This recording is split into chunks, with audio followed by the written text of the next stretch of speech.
Good afternoon from Thailand. It is 4 p.m. My name is John, and welcome to our new TCP Live with Margot, our co-host. And this is another day of a hopefully a fantastic discussion with two of our guests. And before we introduce them, I want to let you know that we are streaming simultaneously in Facebook and Twitter.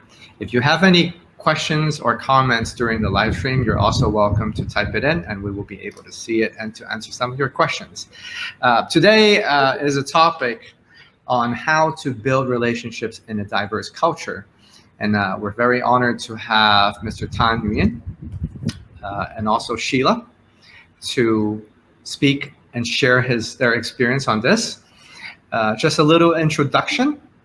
Tan Nguyen is a seasoned business and organizational leader who's passionate about developing people. Shiela herself is a professional coach who works across the continents and helps her clients advance their careers through confidence-building workshops. And without further ado, we also have Margot, the founder of TCP Growth, and myself, who will be having this conversation today. So I invite all of you to say hi to our viewers today. Hi, good afternoon from Hong Kong. So let's see. We have 2 continents and 3 countries, right? Yes. Sheila and I are based in Hong Kong. Yep, and I'm originally from the Philippines. Here, I'm originally from Hong Kong. and Tan is from Vietnam, but currently based in Australia. Australia. Yep. Yes. Thank you, and thank you for all of you to be here. I mean, this topic itself is interesting for me because I married a Thai, and I'm in a foreign country, and I'm conducting a business in a place that's very different from where I'm from, which is Hong Kong. And when we decided on speaking on a topic, Margot proposed this. Building relationships in a diverse culture.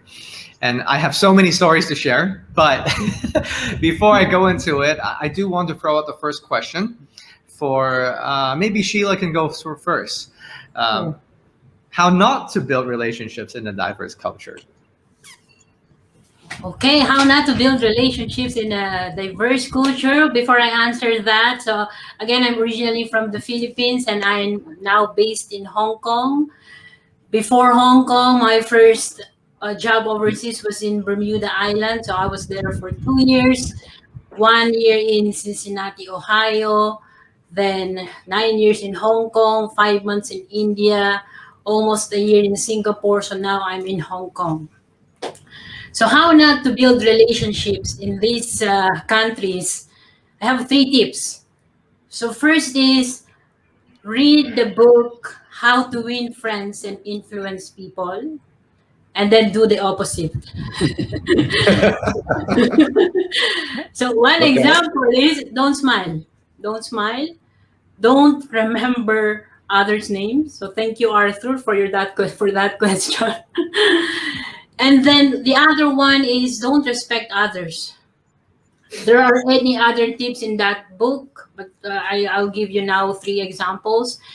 And then tip number 2 is learn the DISC personality types. So it's been years, 92 years. So the 4 personality types are the dominant, influential, steady, and conscientious. Once you learn those, attack the weaknesses. So for dominant people, they have red energies. They want things fastly done, quick. They're quick. Oh, I want results now. So if they're asking something from you, take time. Don't meet the deadline. They will be pissed off. And then for people who have blue energy, they are conscientious. They want to take time. So for them, ask something and you tell them you need it now. They will piss off. And then the last one is pretend someone you're not. the others might like you. You might build relationship, but once you don't have energy to pretend that person that who you are not, then there will be no more relationship. So in summary, how not to build relationship, find out how to win friends and influence people, do the opposite, learn the disc personality types, attack their weaknesses, and pretend someone you're not. Back to you, I Jan. love it. It's short and precise. Wow, it's like a handbook. Yeah.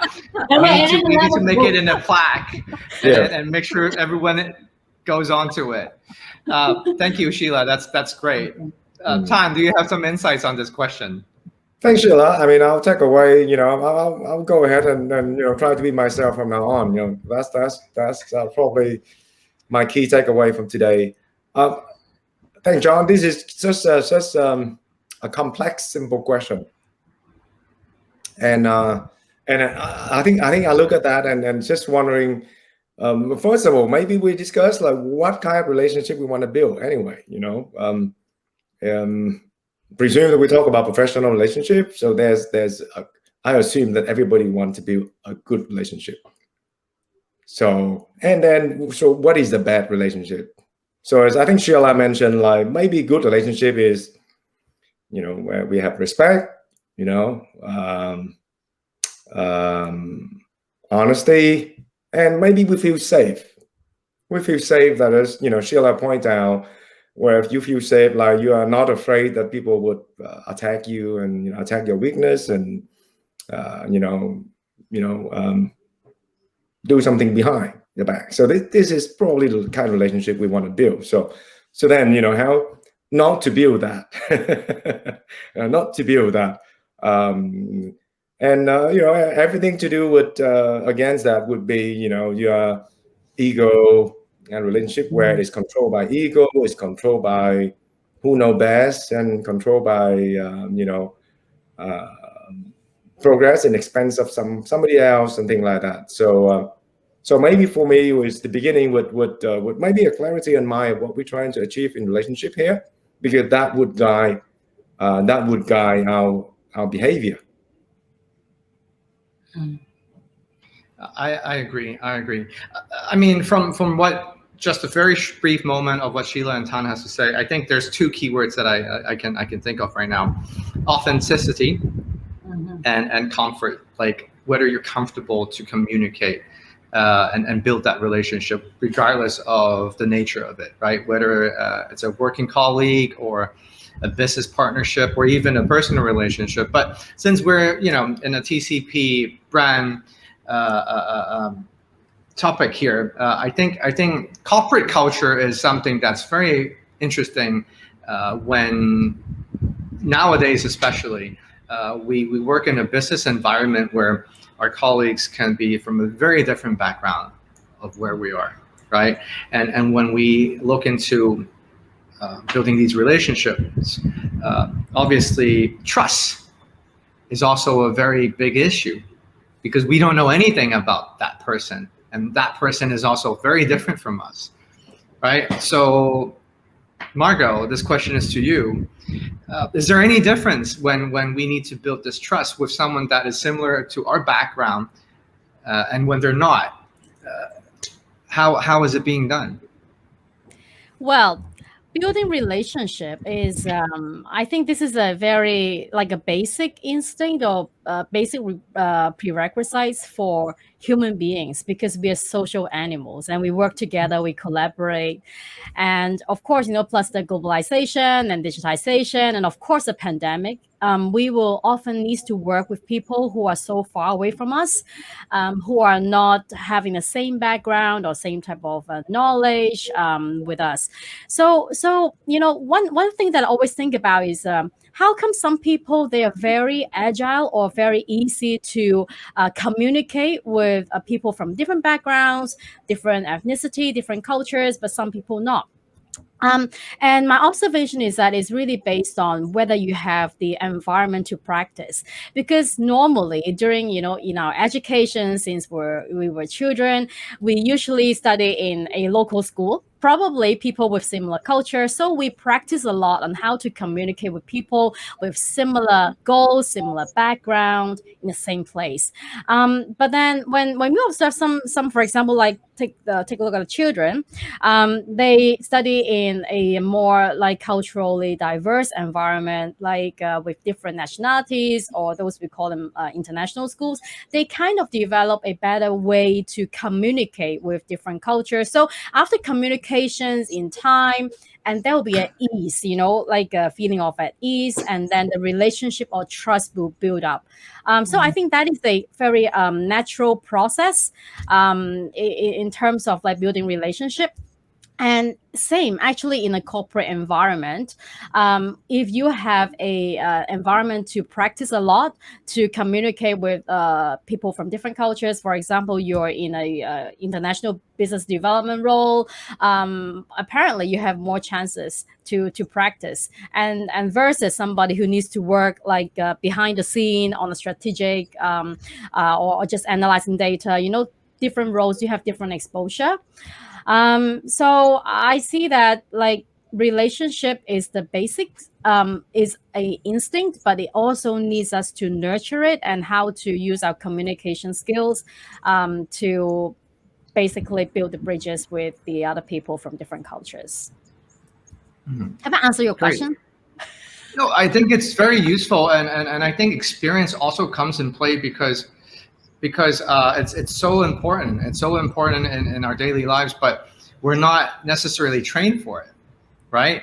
So when I remember the time that I was growing up in a very homogenous like environment, and then I was exposed to a culture that was so different from mine. There were so many questions and misunderstandings and lost in translations, and the first thing I started to realize is, how can I trust anything that this person has to say or this organization has to say when I don't know anything about it, right?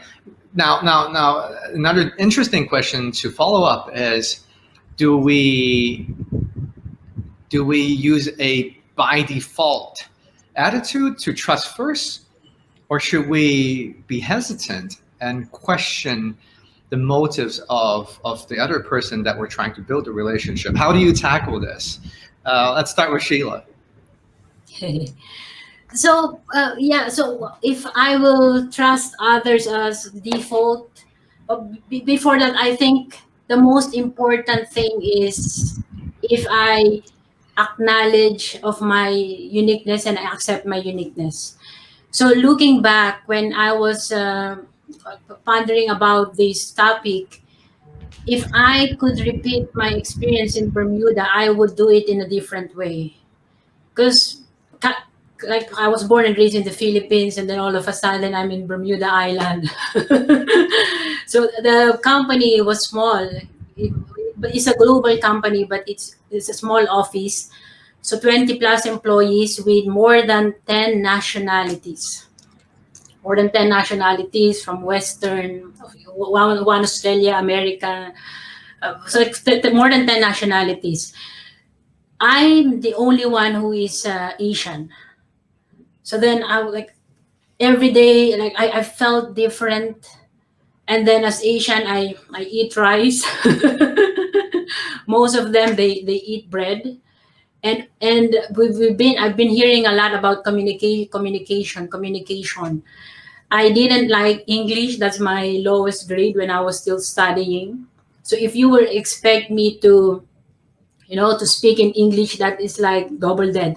And then in North America, it's so usual. They will ask for how's your weekend, what's your plan for the weekend, and we don't do that in the Philippines. So what happened to me in Bermuda is I isolated myself. I didn't join happy hour unless it's like a invited. Everyone is invited, but if it is only small group of friends, I wouldn't join because I'm not comfortable. And so how can I build trust with others is if I don't trust myself. So it's not easy to like, will it be a default? Or so for me is trust yourself first, accept your uniqueness. That will be the beginning, and then you will appreciate other uniqueness. So once you resolve yourself, the internal fight, then you can start trusting others. I That's really great. love what Sheila has said. Like Great. you have to trust yourself first, to answer John's question, whether you will by default trusting the others or, be skeptical. I think in even like a monoculture or cross-cultural environment, trust yourself first and be very aware of who you are, be proud of who you are, embrace who you are. I think that energy people can feel about it. And if you're skeptical about yourself, people will, also feel skeptical about you. So I can totally relate to what Sheila has mentioned. It's like energy, right? If they feel that, oh, this person has positive energy, when you enter the room, or when they hear your name, oh, there's positive energy, then you can build relationship. But how can you exert that energy if there's a fight inside, if there's agony? Do I love myself? I'm different. Well, then looking back, oh, all of us were different actually. But I felt that I was the only one different, but all of us were different from each other. Right, right. Oh. That's great. Tan, how about you? Like, do you have a defense mechanism, or you're just like an open book? Like, when you build relationships, how do you approach it? I think I like what Margot mentioned about trust. It got to be nurtured. And I think, John, you mentioned about we are not trained on some of the habit. And for me, trust is about trusting that things will work out, even it will it will run into trouble. That's what we mean by trust. And that's feel great. Sometimes we trust our children will be okay, even though they struggle. But we trust that, they're going to be okay. And later on, they do okay. That feel wonderful. So I think for me, trust is an attitude and a habit. And I think the question you pose is great. People ask, oh, should I be the one who start? Should I be the one who be authentic? And it is a choice, because funny enough, we can't pretend that we trust. That trust is something we can't pretend. It's either you trust or you don't. And funny enough, we can't pretend that for this person we're gonna be authentic, and for the other person who pretend that we are authentic, because by authentic we can't pretend. Yeah. So I think for me is the choice that we need to make. And I think maybe the reason, sometimes, when we go into a relationship, sometimes we isolate ourselves because we are afraid we're going to be hurt. We're going to be hurt. Yes, But but we have been hurt. Yeah. So, but the tactic the thing that I use for myself is usually I say, looking at total sum of everything, in 100 relationship, how many go bad? I can't remember, maybe a half or something. And you got 99.5 or, going really well. So in total, we are doing really well. And I think that's one way, that the tip I normally use with myself. And the second one is, we can't just go out and require all relationships to be all perfect. As Margot mentioned, we need to nurture it, we need to build it. Yeah. So the question is, how much are you willing to build, knowing that this relationship will turn into something beautiful in the future? So I think for me is an attitude, and is a habit. Sometimes we remind ourselves that hey, overall, the sum of relationship is doing great. I mean, I for totally me, agree. Yes. Sorry, Margot, please go. Yeah, I totally agree with you. This is totally and absolutely an attitude, because I have a story to share since you're talking about this, because I've been doing quite a number of years in business development for like international companies, more in the Western culture, and bring their products into a like a Chinese environment. And the cultural spectrum basically are quite different. You know, when I am a Chinese face, you know, from Hong Kong, bring some new product from the West into China. But you know what I see is that if I enter the room to meet with some like powerful people or official people with a like a skeptical type of energy, or with a lot of like too much preparation, not as human, I found it is even harder to build the trust, to build the initial rapport. And a few cases that I've done, a few partnerships that I've done in the past, basically my tactics is to was to be very to be a human, be very authentic myself, instead of talking about a lot of technical stuff. Because at the end of the day, even people from different cultures, we are all human beings. So one of the things that I always remind myself is that I am talking human, you know, and everybody from different cultures, they're all human. So this is the similarities that all we have. So I have to focus on the similarity to bridge the gap. So luckily, every time whenever I use that tactics, very difficult deals, I could have a chance to close a deal. But I also try, of course, I failed a lot of times, right? So I also tried another tactic. Is okay, I do a lot of preparations, like a lot of like presentations, talk about numbers, but less human, less listening, less trying to be curious to learn about, you know, the other party, what do you need. And I found that, yeah, my presentation looks very powerful, but then the impact of building trust is very different. And then at the end, it became more transactional relationship than a human being, or you know, a longer term relationship, even on a business way. So yeah, your point of attitude, you know, brought me with some memories of my work, so I just want to share here. Yeah. I mean, authenticity seems like a big theme these days when it comes to communication and relationship building. But on the other hand, it's also it also can be perceived as a vulnerability, and especially in business dealings. How do you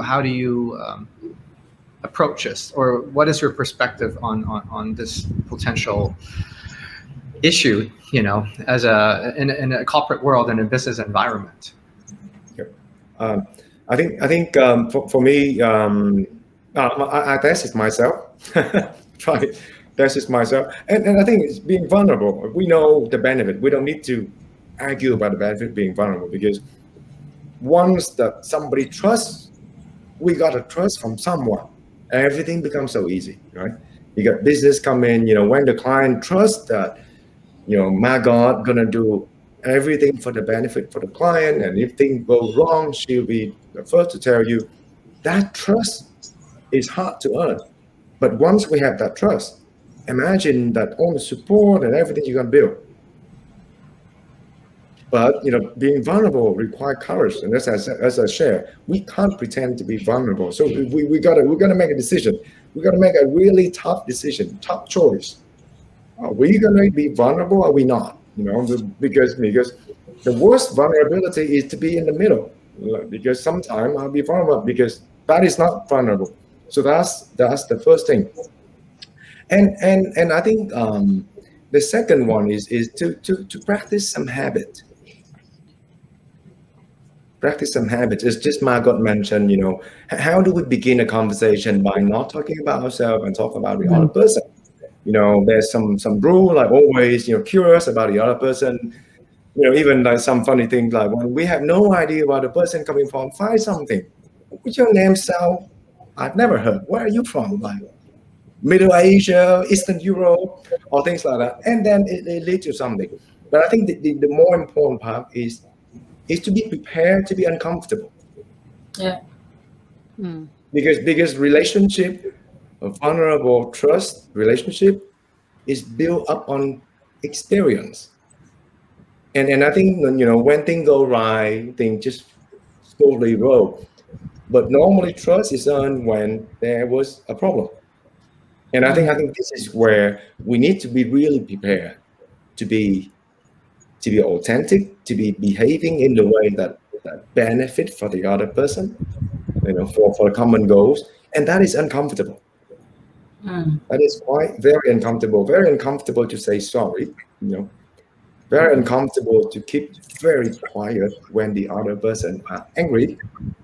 Um, very difficult to learn to ask the question, what can I do for you now? Even though they are really aggressive.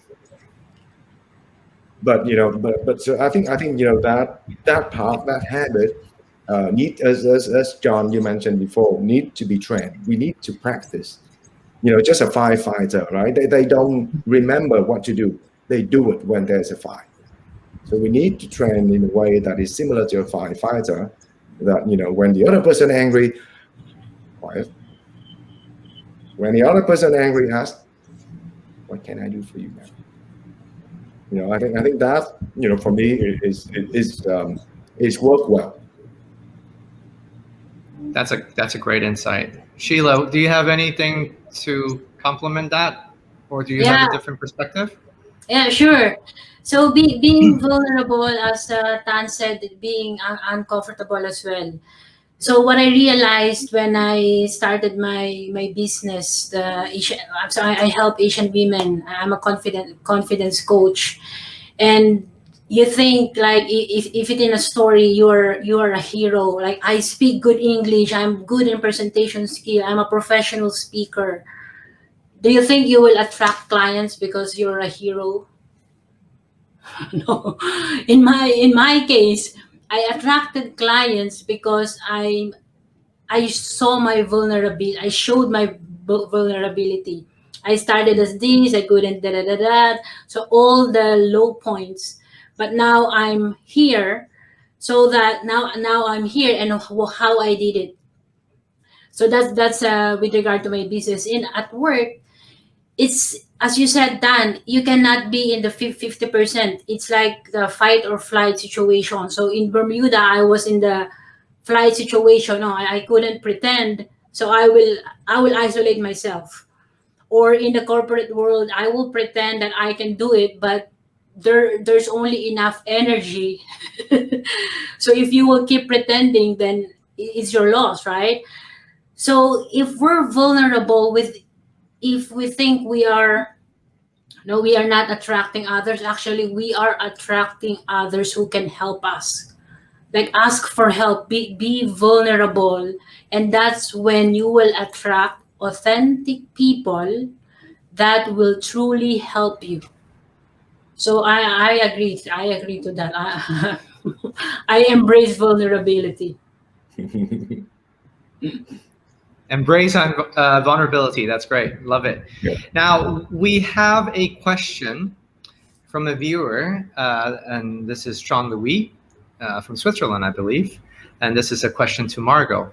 Are you saying that before entering the business part during a meeting, you are trying to find a common ground on a personal level, right? Because that's what I do when I have good experience with that. Wow, great. We have similar experience. Yes, actually, especially if we're in a business development role, before you meet someone, or before I'm going to meet someone, I usually will do some check or try to understand that person a bit more. Although maybe we haven't really personally met or had a call yet, but there's so much information online, so we can get a little bit of information. And then when starting building a rapport, when really having, say, a call, be more personal. I think be more personal, people suddenly feel that I'm talking to a human. My point here is that when people think that I'm working with a human, I'm collaborating with a human, then we become a human. And then the authentic part will come. and there'll be like less barrier because imagining we are in different cultures. Say your a counterpart is in different culture. There's already some kind of barrier or distance. So we are trying to minimize every single possibility that we have these distances. So being a human, I think that's the most basic part, especially nowadays, people do business or the first business meeting on Zoom, and we see our family members or our kids running around. Say, don't be, ashamed of that. Being human. Yes, I'm working from home, and we're in lockdown, and just be yourself. And then when people see that you are human, I found it is amazing. The barriers kind of, just disappear. And then when we get into, so how can we collaborate, or some business term, it's like it's easier. Everybody's feel at ease. At least the room itself, you don't feel that's cold. It's not like talking to a computer, getting very nervous, thinking about numbers. But we talk more on the common goals, and then get back to, okay, so what is the commercial terms that is fair for each other? So it comes down to authenticity, like be yourself, and don't be afraid of showing the real side of you. But of course, in communications, in business communications, we have to package what our key message is, and then package it to deliver in the right way, so that the other person will take your message more comfortably. So that moment, we have to factor in the cross-cultural or intercultural communication tactics into it, to make sure that a person from that culture will feel comfortable receiving that message. So I think there are two levels. One is our attitude part, which is more authentic, we be human. But another level, which is also Tan say, that we need to nurture, we need to train ourselves in something as well, whether it's communication, whether it's when you're facing some conflicts, in any conversation we have some conflicts or some sparks, and some negative things. You try to stay neutral, move back, not standing firmly on where I am, where I was coming from in my culture. Try to stand from a, pretend, or from a third person's point of view. Try to understand that person. I think these things need to be trained and practiced. That's great. Thank you, Margot. We have also a viewer from Twitter, Gal in the City 1. Just commenting, and I want to show you all. Sometimes showing vulnerability can work against you. It depends on what you're asking for. Reliability is key. And I find when someone is a CEO of a company and they keep a distance from their team, only show themselves, in the business side, it causes a division. I deal with it. What I do is it caused many issues in my foundations. Building reliability and show interaction is key. I agree with Margot. So just a little comment to show you all. And we have a interesting and rather sensitive question, but I feel like it's worth discussing because it is a trending topic from Facebook, Landis Kwok. And this is a question that's not addressing to anyone particularly, so feel free to grab on it if you feel like. And Landis asks, how do you see the recent attacks on Asians in the US and Europe? It worries me a lot. Thank you.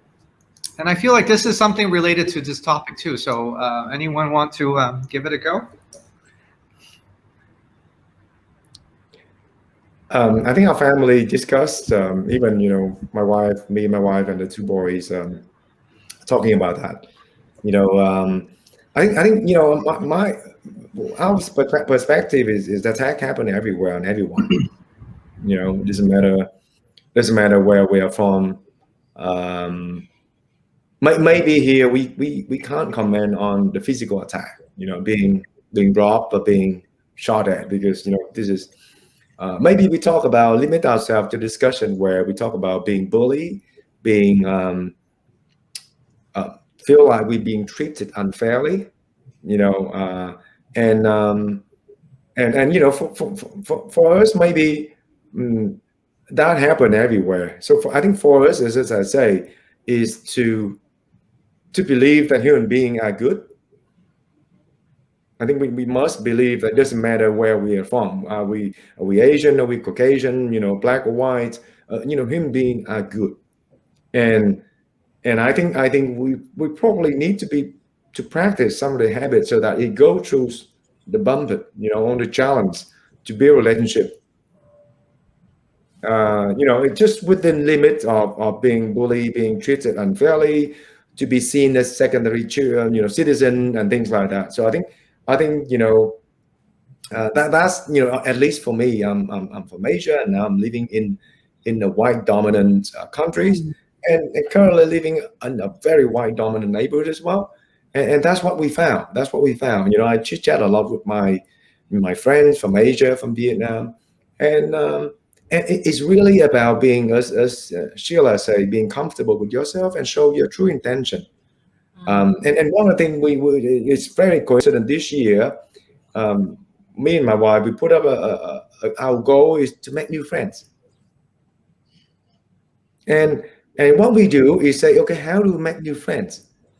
And then we promise that one of the habits we will practice is every time we meet somebody new, we have a conversation, and we always say, actually, this year for us, we want to make new friends.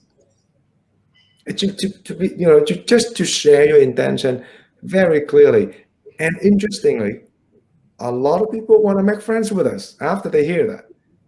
So you'll be amazed how people welcome that, because I think maybe they're like us too. They want to build authentic relationship because that's the nature of human, right? So the moment we show our intention, they say, hey, I want to make relationship too, but because we think other people are busy and things like that.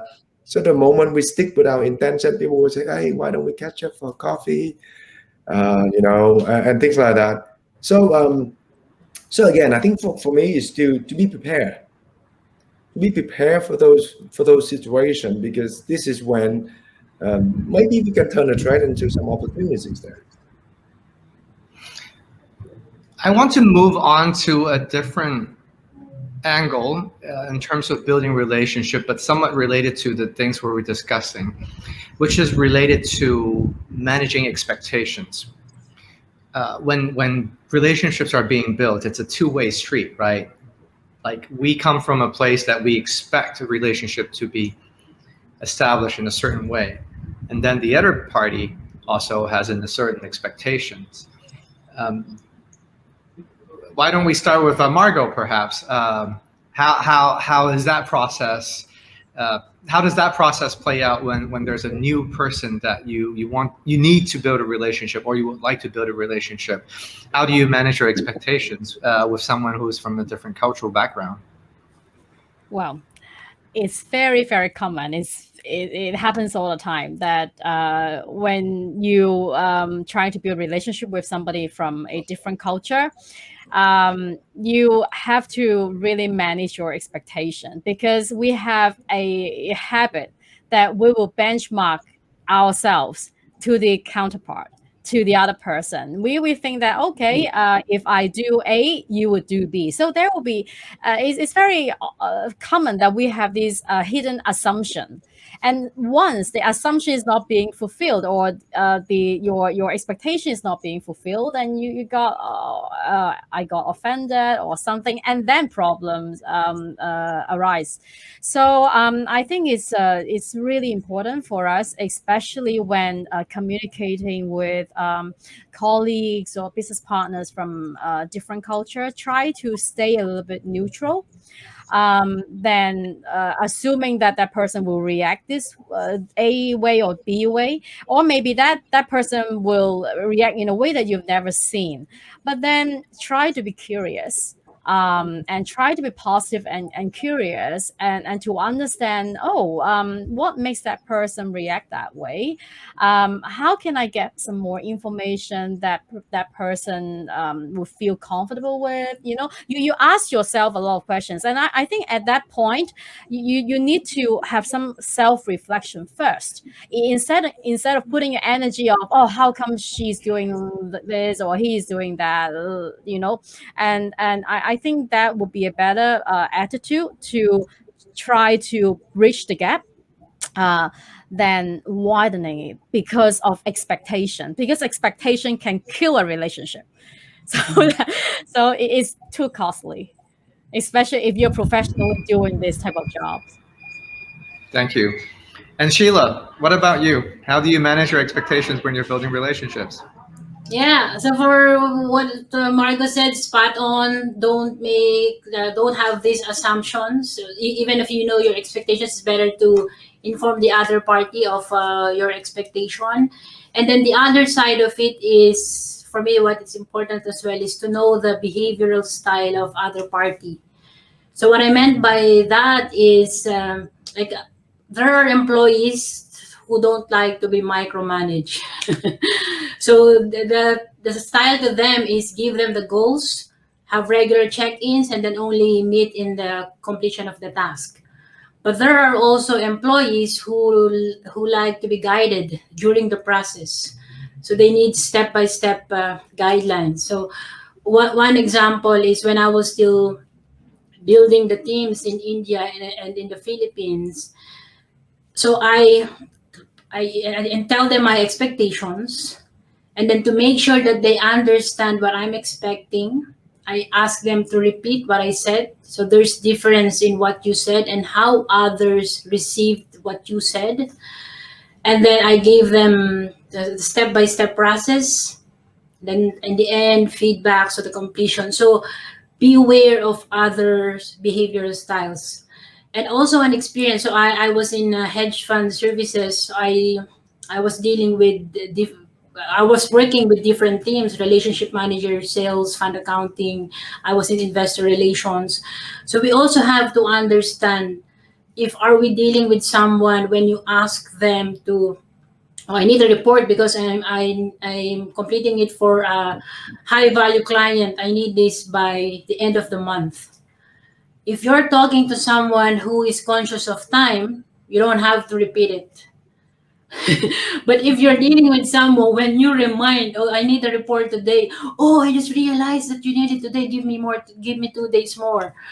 So for us, like now, the client is at stake. So we have to manage all this, not just the expectation, but knowing how others parties behave. So that's my take to that. Mm. I relate to it so much. Like just being in Thailand and communicating in work at work with projects and all that.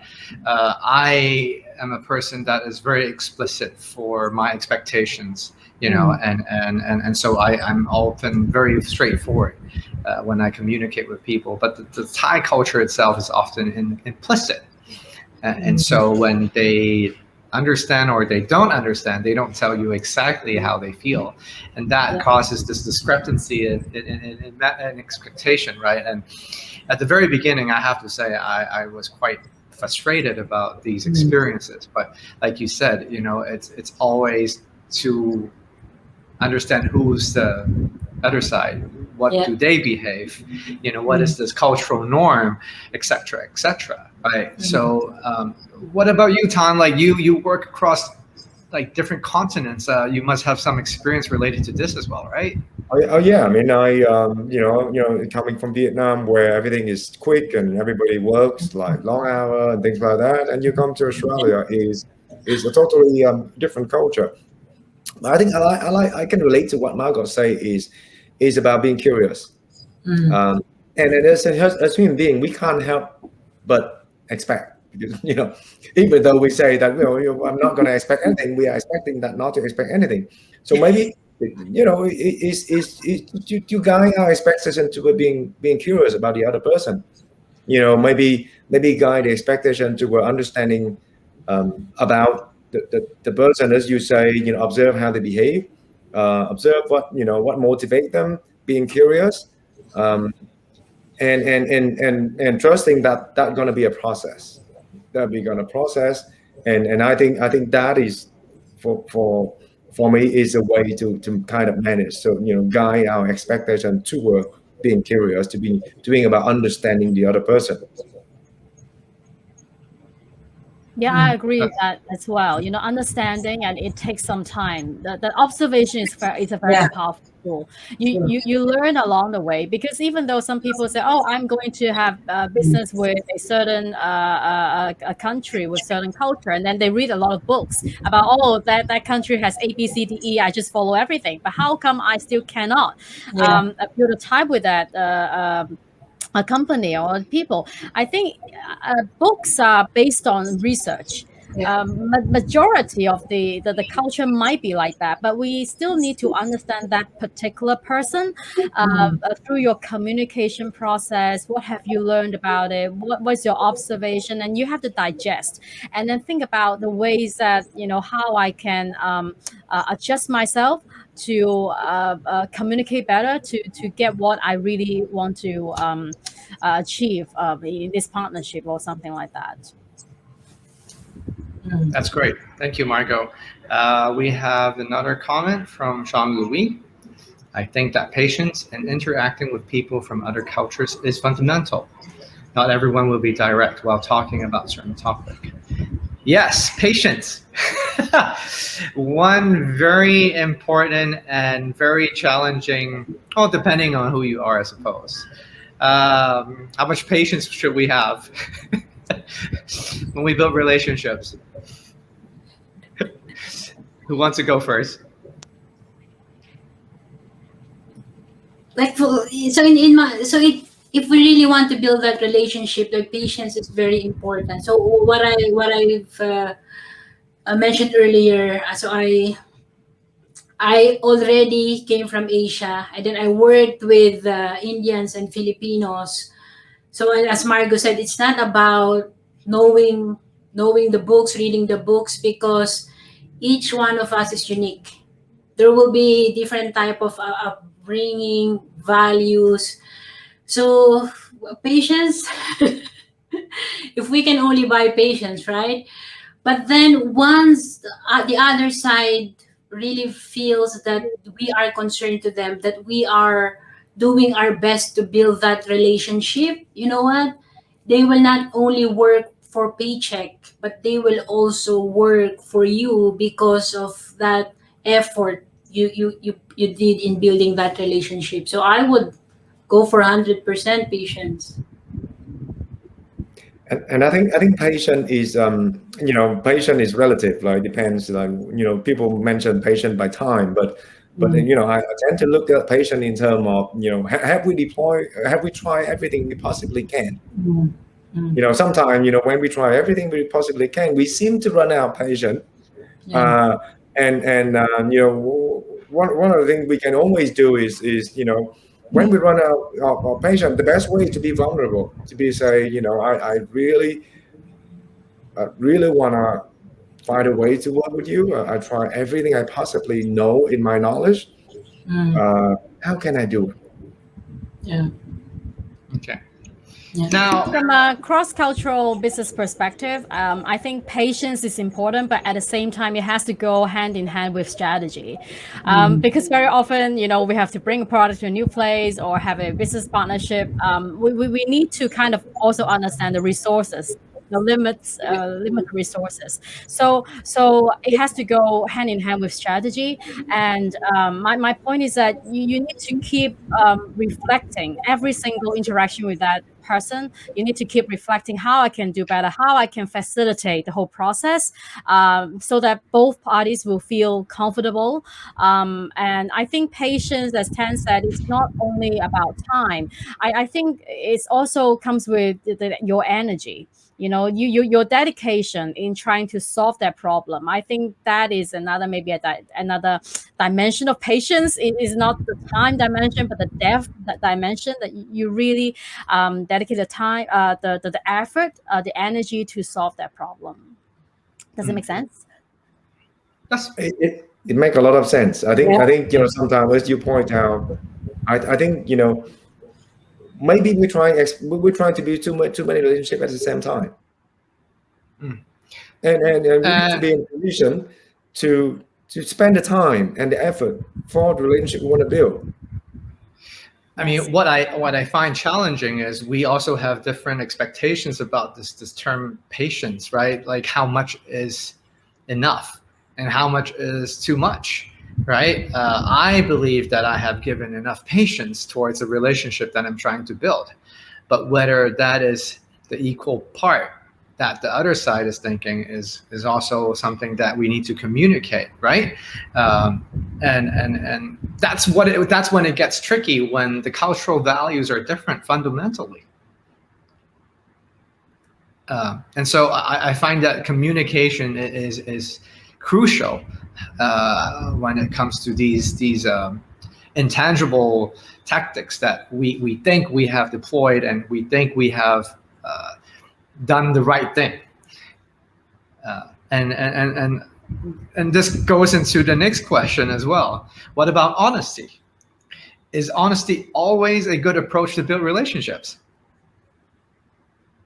We're all smiling. Let's go with Tan. Because you're reacting first, so I have to pick you. That's a very tricky question, but it's difficult. The reason people ask this question because it's very difficult. And you know, as always, unless we have a better way to earn trust from someone else. I think, and that is the willingness. Are we willing?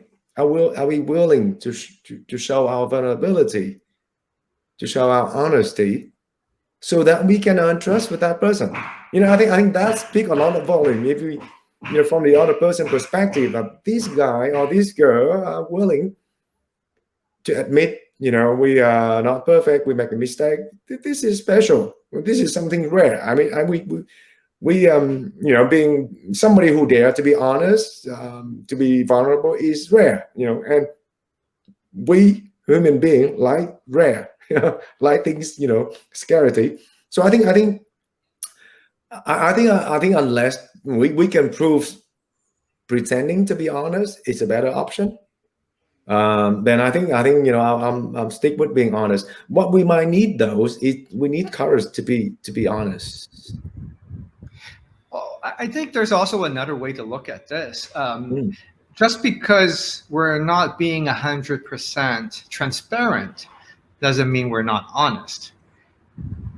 And there are times, at least from my experience, that I believe the 100% transparency might not help with the situation.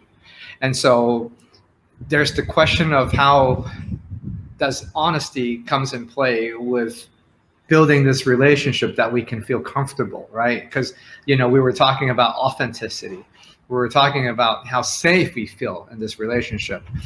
And I mean, sometimes people could, like, not everyone can accept the truth and like the total truth. So I would like to hear what Shiela has to, think about this honesty approach, or even Margot, if you have any thoughts on this. Yeah. So for me, it's twofold. So being honest to yourself, how I explained it earlier. So definitely be honest to yourself, be vulnerable. And then another part is, for me, one of my top values is integrity. So when I was still in the corporate world, I believe that I always need to be honest to my manager, like how I feel. Am I still challenged, or am I bored?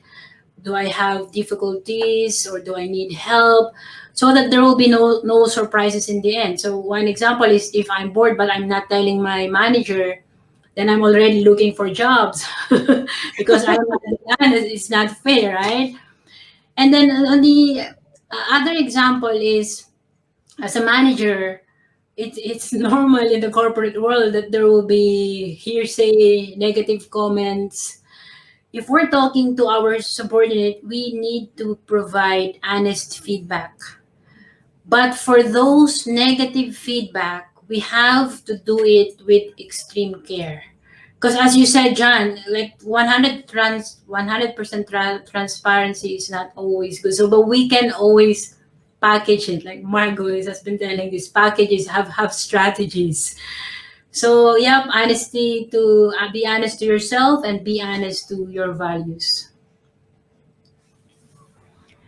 Thank you. Honesty is a very simple word, but at the same time, it's also a very big word in the business world, I believe. But I guess I have one add-on is it has to go together with relevancy as well. You know, something that are you in the position to comment on something, especially in a more like hierarchy type of environment.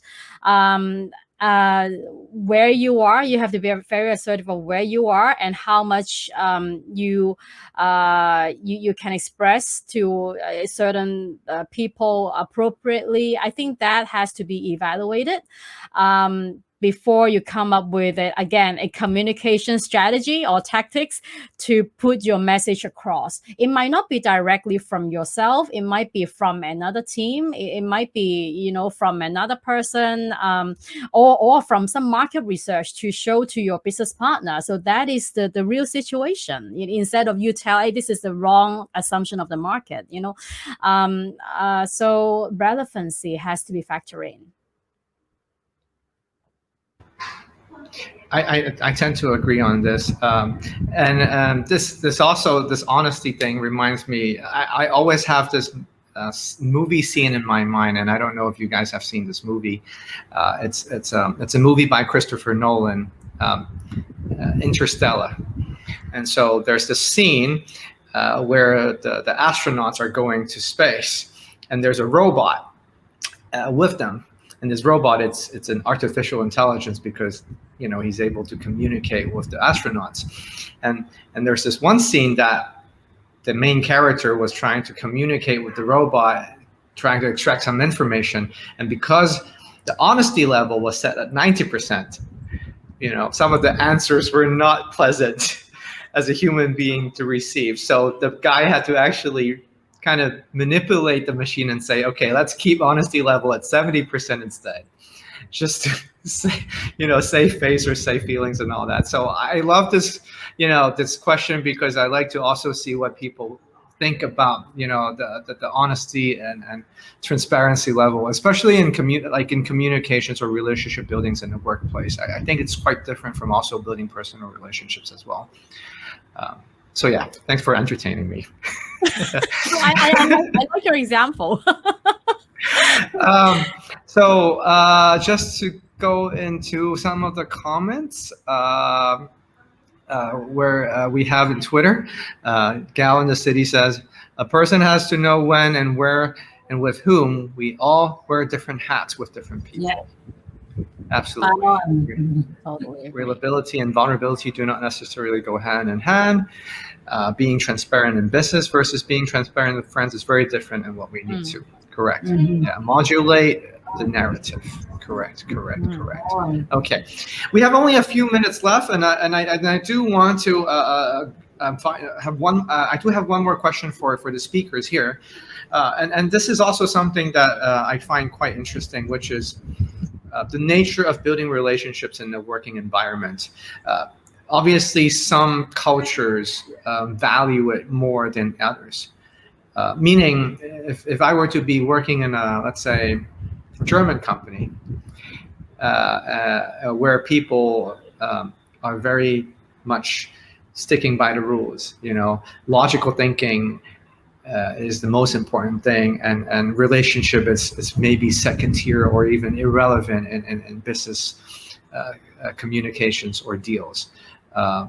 And so, you know, I come from a place that's absolutely different from that cultural setting. So when the two attitudes and perspective clashes together, what are the pros and cons, and how do we navigate that kind of conflict in fundamental values? Let's start with Tan, perhaps. Yeah, I think you know, as I work in the global companies, and even used to work with different people, different backgrounds, and I think is very challenging if we can try to manage each and every one orientation and way they behave. So the only way we can do that is to unite people at the value level and have a common goal, and is agree on how we're going to behave. Because as you say, outside works, everybody have their own life and behave totally differently. But within this office professional relationship, what are the things that we can do and we should not do, so that we can build a healthy relationship within the work environment. And I think this is the bigger question, for organization as well, because it have to have input from people. They need to have a voice. We need to have a voice, and we need to encourage, because everybody come in with the barrier, with an expectation, with a head. So we need to agree on those, and encourage people to respect those behavior, those rules. And I think that these would be the things that's the way we can move forward. Thank you. Margot, Sheila? Yeah, so for me, so personally, when I was still in the corporate world, a relationship is very important. So I was more productive because of that relationship.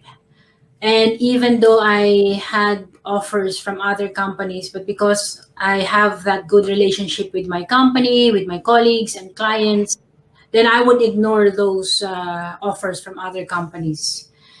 So that is important for that. And then, but the negative side of it is relationship can also be taken advantage.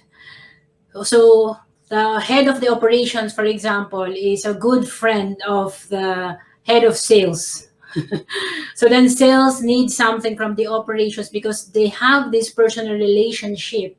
They can use that relationship and the subordinates will suffer. So there's a good side and bad side of it. So we have to be very careful, but it helped me in a way in staying in a company because I had that good relationship.